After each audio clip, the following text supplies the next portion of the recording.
Hey there, ladies and gentlemen. Welcome to episode 2 of our Let's Discuss Details series. This episode, we're going to be looking at the significant other characters. And I know I said this in the introduction video, but by significant others, I don't mean boyfriend and girlfriend, because in a lot of the later Tales games, they really aren't. The main characters don't really seem to be romantically involved. Um, I just mean the character in the plot line that is the closest to the main character's story.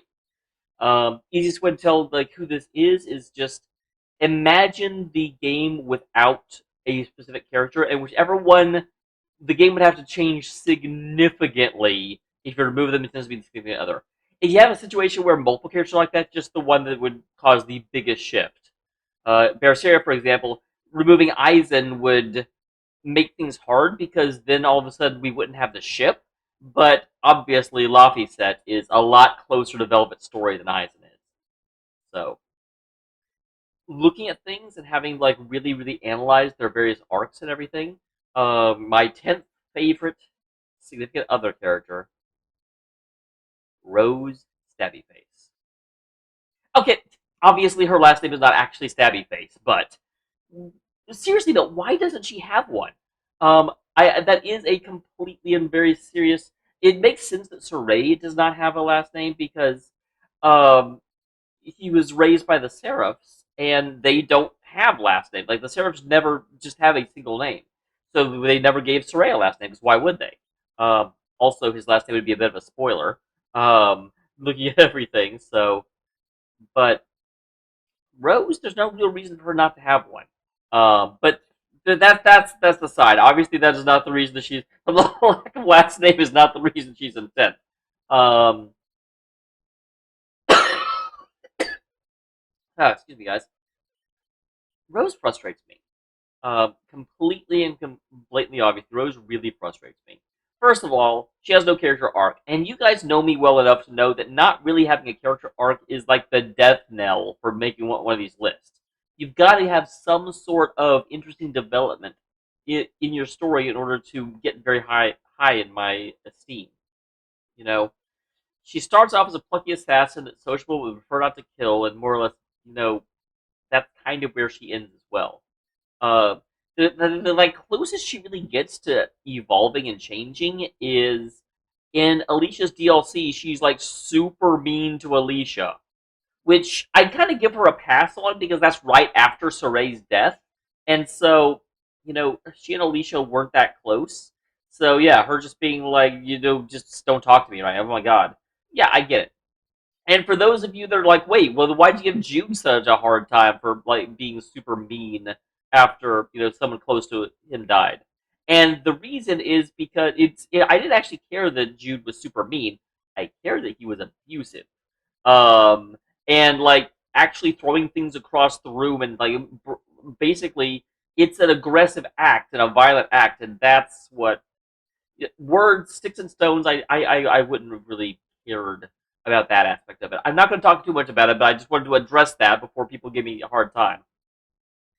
Um, addition to that, though, just really Rose's entire character just kind of breaks the world of Zestiria, and it's hard for me. Like that. I try not to look at the overall plot too much, but you've got her as this like well-intentioned assassin in a world where carrying around guilt is going to eventually cause you to turn into a demon. But then they're like, oh, but she doesn't carry around guilt. She's completely assured that she's killing for good reasons. Which, okay, that's an interesting idea, but then they do nothing with it. She's never challenged. Nobody ever actually like brings her to task or acts like, hey, that's not really an okay thing to think. Like, no, it's just this is what she thinks, and the game just kind of treats it as, yeah, that's she doesn't have malevolence.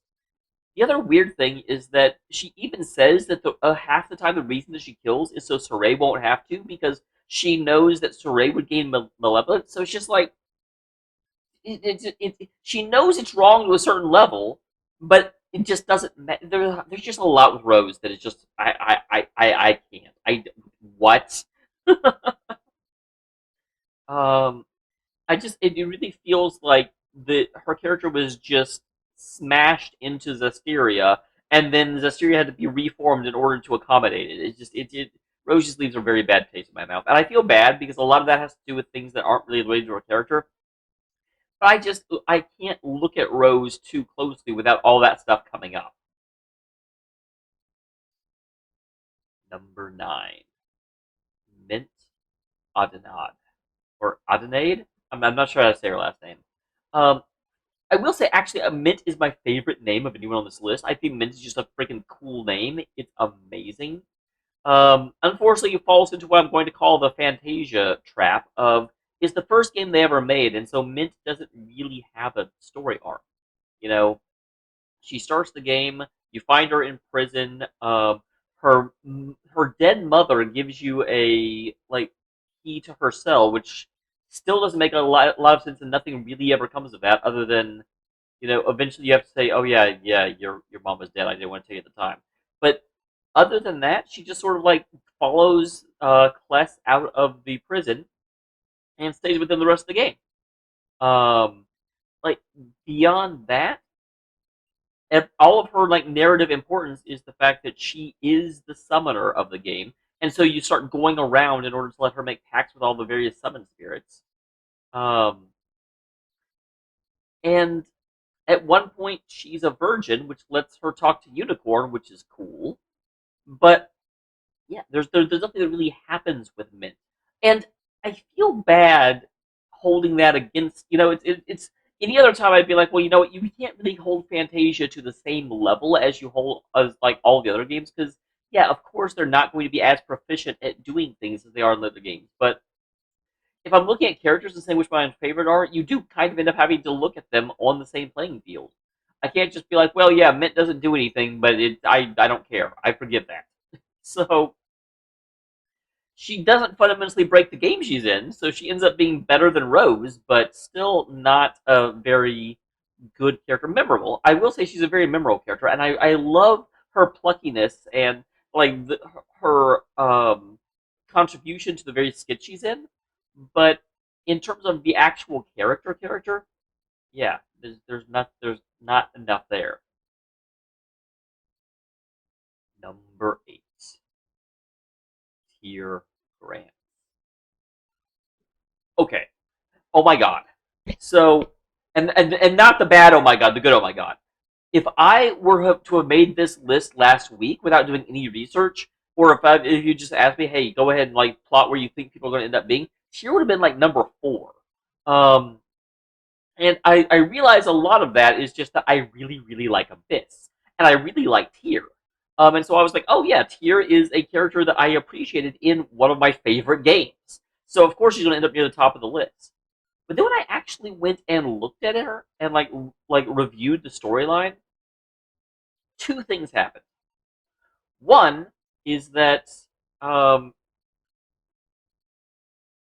she is the seventh phonist, and she's very, very, very closely tied to phonic hymns and all of that stuff. And every single time I get too close to the phonons and that whole thing in Abyss, I just remember how overwhelmingly confused I was trying to get through that plot and having no idea what the phonic hymns were and what their relevance was. And they just sort of kept talking about them, but I didn't really ever. It took me a long time to come to terms with what that was. So reading about Tier just kind of was like, oh god, yeah, all this crap. Um, that's not to say the Tier is bad, but it does instantly just for me. But beyond that, again, I'm just left with the fact that Tier doesn't really change. She starts off trying to kill her brother, and there's this whole subplot about Luke's redemption and feeling bad, and Tier puts up with him, and then gets really frustrated with him, and then forgives him, and then the game ends when she kills her brother. Um, like she herself doesn't really have that interesting of a personal story. She herself doesn't really develop that much, other than learning more about the world. But even that is a question of how much she didn't know. How much is that actually us learning more about the world? Um, it almost feels as though Tier's role in the story is to act as a barometer for the audience, because she is the one whose reactions we are seeing the closest, other than Luke's. And so when Luke kind of goes through his redemption arc, and we see that he really does feel bad about the things he did, she's the one whose forgiveness seems to matter the most in terms of how we, the players, sort of look at it from the world's perspective. But yeah, like don't get me wrong, I really like Tyr. Tyr is this is where it always gets tough because I like all of these characters. But if I'm going to look at it like logically, and if I want to look at it analytically, I just have to say, look, like the girl doesn't change. Like she doesn't really have a personal arc. She is here for the audience benefit, and she doesn't. She isn't that impactful a character on my memory. If you ask me to like list a like voice act a skit that here was in, I'd have a hard time doing it. She just. There's a lot of other characters that I wouldn't.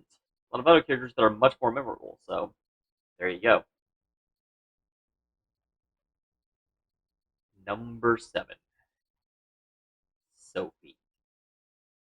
Okay. So this is another one, and I swear, I keep getting to these, and I'm like, oh, I don't want to put you this low. But yeah, Sophie frustrates me.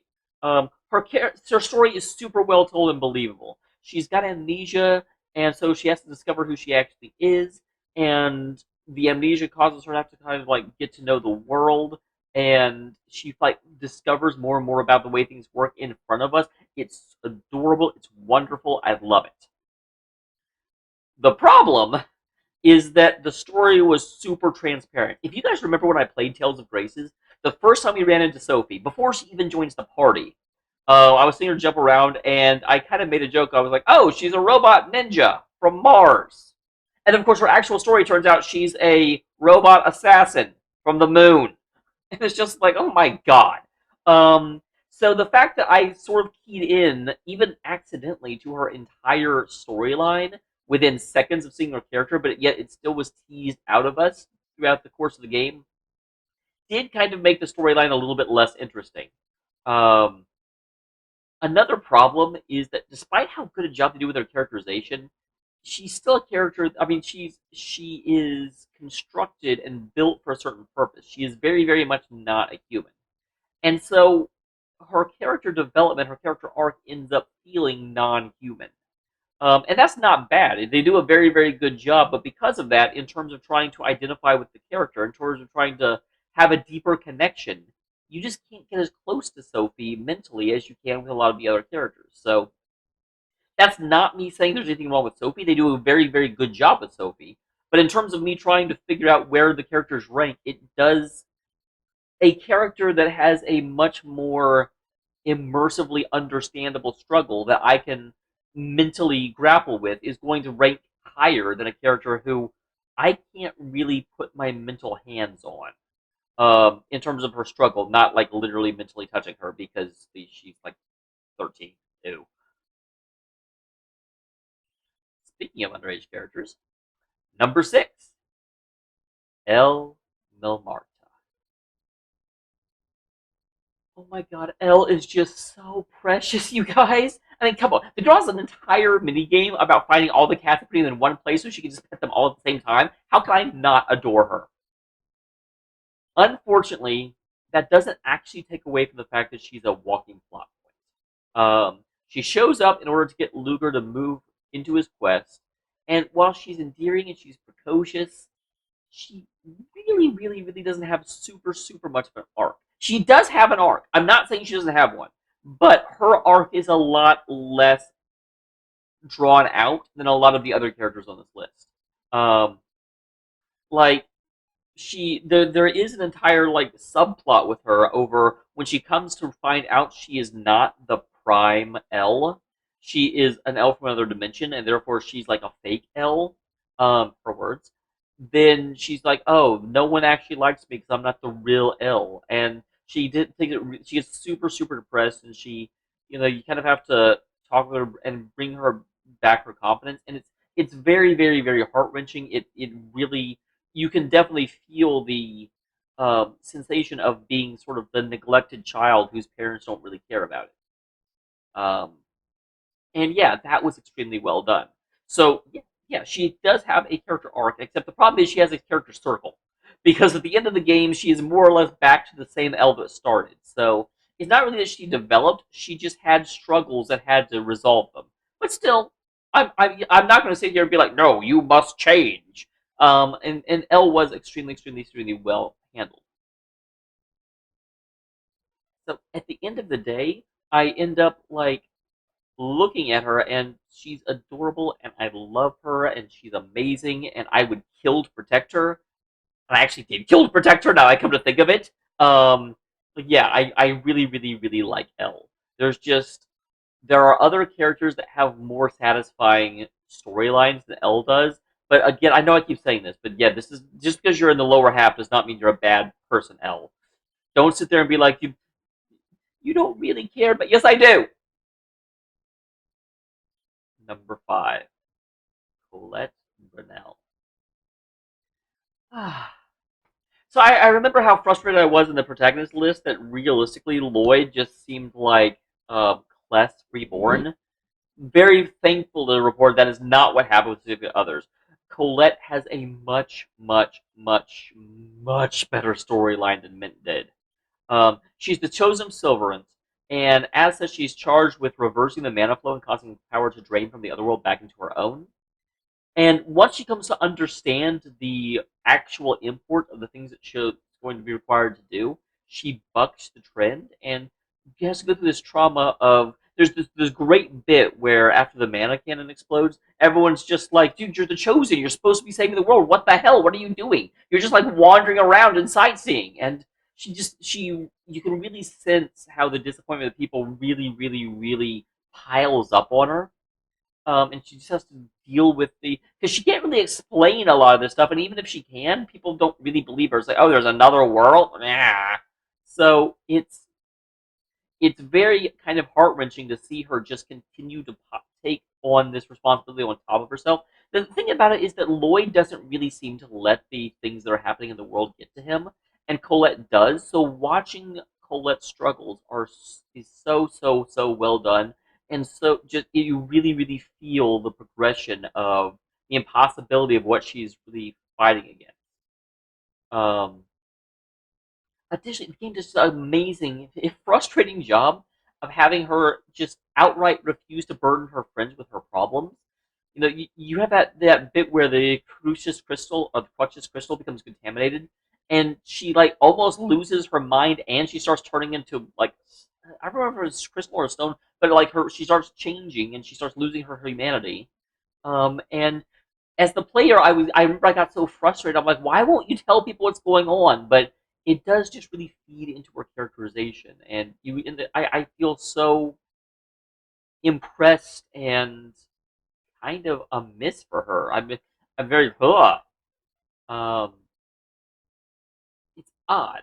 Like when I look back at Tales of Symphonia, I really see Colette struggle to meet the weight of expectation so much more impactful and so much more rewarding and so much cooler than Lloyd learning about his true parentage and just moving towards the end of the game fueled by nothing but belief. Colette's a really good character, and I really appreciate her, as you can probably tell. Let me just talk about how cool Colette is for a while. Number 4, Marta Lualdi. Okay, let me just say real quick, I am astounded that Marta beat out Colette. I did not think she would. I remember being very annoyed by Marta whenever I played Symphonia 2. But again, this is why I go back and I review the other games, because when I went back and really like reviewed it, like her story is much simpler than Colette's. She's the daughter of one of the Vanguard, and who just absolutely idolizes the main character and sees herself as a relationship with him. So she starts off just being an absolute terrible person. Like she's jealous, she's overprotective, she keeps insisting that there's a relationship where there's not, and it's just basically an insufferable brat. But then she kind of goes through an almost Luke-esque character twist, although in this case, it's not quite as good as Luke's because she doesn't come to realize it on her own. There's this great point where Emil, I actually think it's the Ratatos version of Emil, but just turns into like, what? Just stop! Like all of this stuff that you're doing is not making me like you any better. You're insufferable and annoying, and just stop. But the thing about it is that whenever that happens, Marta, and she doesn't take it super well at first, but then she actually does sit back and be like, "Wow, you know what? He's fucking right." Like, I'm just sort of thinking that if I keep asserting this enough, eventually it will just work out, and that's not realistic. And she grows up, and the rest of the game has a actual very very different Marta going through as a result of her really doing some soul searching and growing as a human being. Um, Also, I mean, let's just not forget the fact that she's an absolute badass. Like, she's one of the few heroines in the Tales game to just straight up intentionally kill someone. Towards the end of the game, whenever oh god, what is her name? Um, Alice. When Alice, because there's a point, and I don't know if you really remember it, but basically, um, Emile is going to attack Alice, and Dex jumps in the way and takes the blow, which is weird because like Emile was planning on killing Alice, but then acts horrified that he accidentally killed Dex, which doesn't make a huge amount of sense. They were both fighting against them. But then Alice grabs Dex's sword, is going to kill Emile, and Marta does not accidentally kill Alice. Marta does it in cold blood, and it's freaking amazing. Um, it's definitely one of her crowning moments of awesome. So some people might be saying it's like, okay, like that all makes sense, but how can you like that more than Colette? Like Colette has such a more interesting and nuanced story.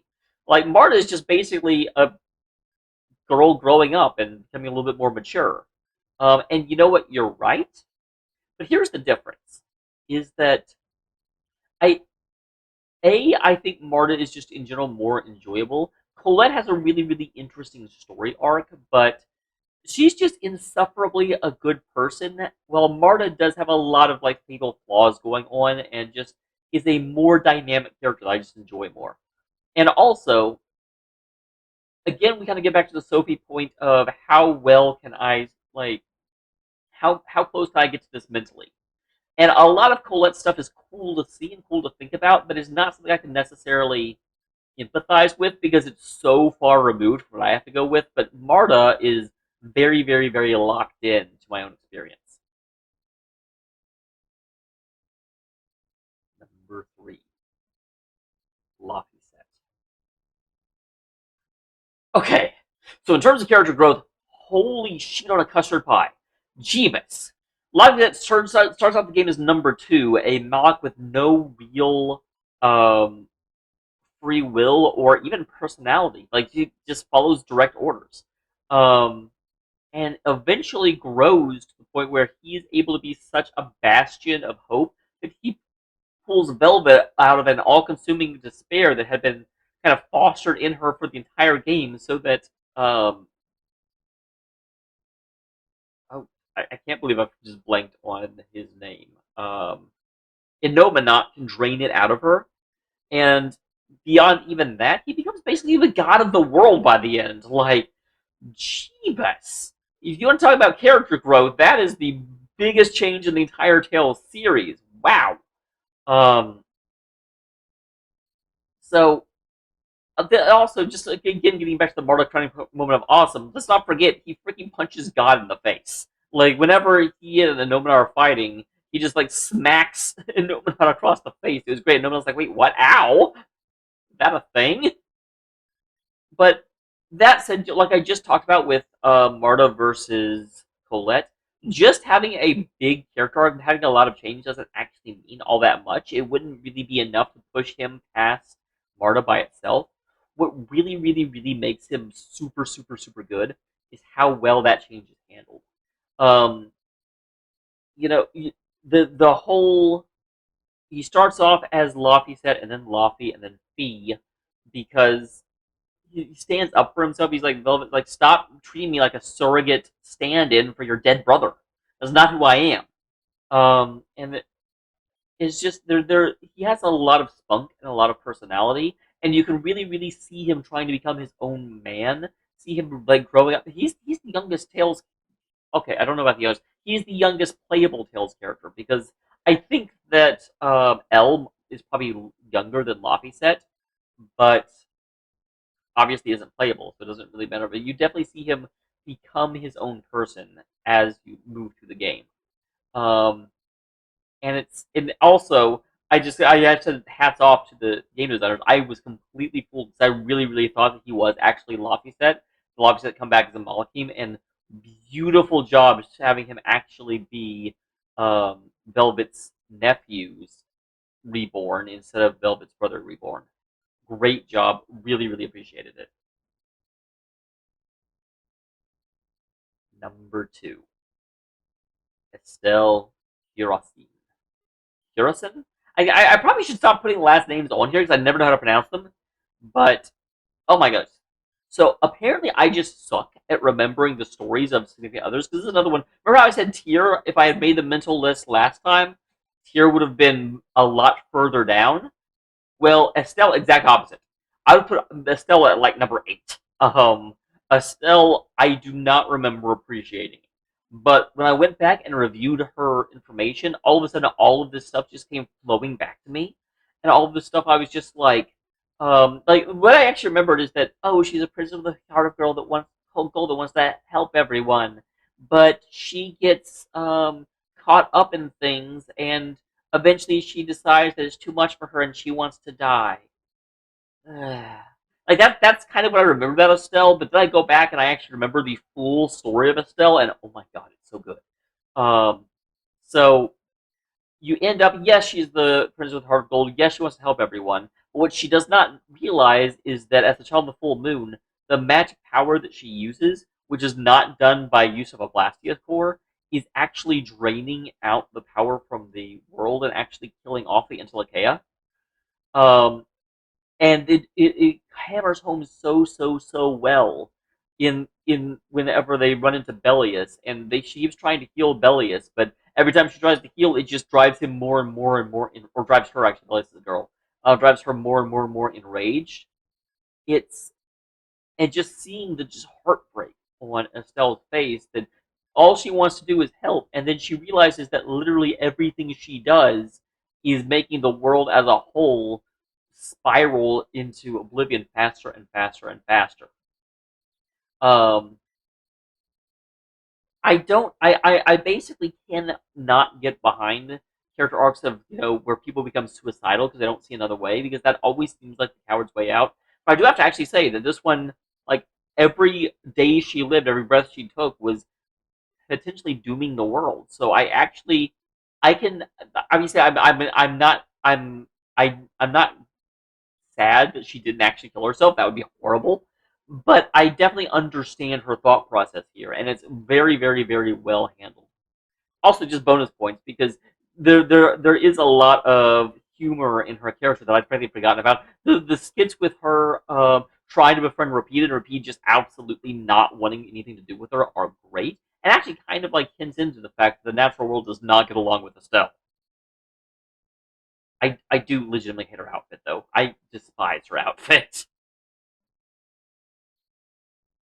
Number one, Millia Maxwell. Mila is just an amazing character. Um, so she has one of the best falls from graces I've ever seen. Like it's always the golden thing at the beginning of a Metroid game. Samus ends up losing all of her powers. Mila does the same thing, but it makes total sense.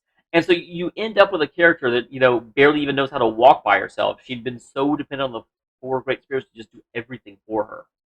And we just see her very, very rapidly learn all the stuff she doesn't know and advance as a person. It's kind of similar to Sophie, and although I can't sit here and be like, oh yeah, like Mila's story is so much more like believable and understandable as Sophie because I'm a living god fallen from grace too. Like obviously no, that's not the case, but I seeing her try and figure stuff out is similar to Sophie, but beyond Sophie, she's just a really, really, really fun and interesting character. Um, Especially because you actually see at the beginning of the game, her outlook on humanity is that humans are more or less just parasites that are causing irrevocable damage. Irrevocable, there we go. Irrevocable damage to the natural world, and basically goes in there and be like, "I'm just gonna smash up your crap." And eventually, she comes around and says, "Okay, I now understand the world that I'm in. I understand my place in it. And no, I don't think we can arbitrarily just leave humans to die because they're our asshats. We need to try and find a better and more natural order. And the change in overall belief that happens very, very slowly is amazing. Um, it's very, very believable. A lot of times when I see massive changes like that, they feel kind of like shoehorned in. Like, well, this is where we need to be at the end of the game, so now you believe this. But no, I definitely kind of got onto Mila's mindset and understood where she was going for it. Honestly, looking at it, I do feel a bit bad putting her in the significant other category because I really do honestly believe that these lists would make more sense if she was significant other and Mila was the protagonist. But again, I got to go with how I actually played the game. So she just ends up having this great, great, great story that evolves as you play through the game. Also, let's just talk about just how much she cares. Like there's a point in the game where she ends up blowing her own foot off, or not quite, but basically, and she's wheelchair bound, and she like the fear of her party being attacked forces her on. It was just it's just I don't like to use the term crowning moment of badass. It just seems like such a mean term, but that was a moment that Mila became such. It's not unusual to have people push themselves beyond their limits in order to save their friends, but it is unusual to have um, the sheer level of change and how much they cripple a character and don't allow them to rest. If that makes sense, like it's amazing. Also, and this is kind of a weird one, but Mila actually like there's a lot of characters that seem willing to die to save the world, but yeah, Mila does, and she does it with grace and aplomb. Like she walks into her own death, as if it's the most natural thing in the world that she should be willing to die in order to save these pathetic creatures that she was totally willing to just. Okay, I won't really say she died to save humanity, but she died in order to stop the world from ending. Like it's just the most natural thing in the world. I just really like Mila. I don't know if I'm doing a good. This is always the problem. When I get towards the top of these lists, I'm like, I don't know how to explain why I like characters so much because I just like so many of them so much. But yeah, Mila is very, very, very different than the average significant other character. Which again, it makes sense. Most of the other ones end up kind of in service to the protagonist, and Mila doesn't because she's a better protagonist than Judas. So, it is what it is.